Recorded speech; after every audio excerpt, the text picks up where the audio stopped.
यहाँ पर बच्चों के पढ़ने की बुनियादी सलाहियत के फ़रोग के लिए एक खेल में एक वसाइल तैयार किया गया है। इस वसाइल का नाम है हरफी तालाब।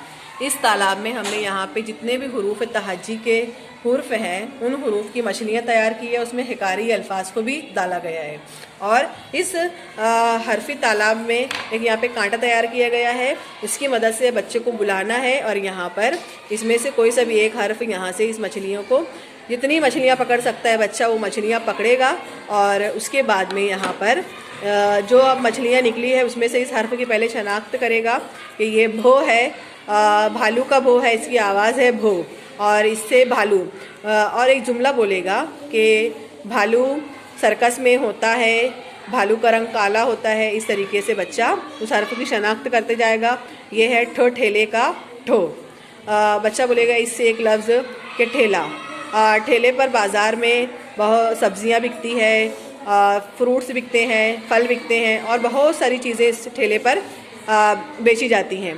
तो इस तरीके से नंबर से बच्चों को बुलाना है और इसकी मदद से बच्चों से इस हरफी तालाब से हरफी मछलियाँ निकालने के लिए लगाना है और बच्चों से इस हर्फ की शनाख्त करवानी है और उससे एक लफ्ज़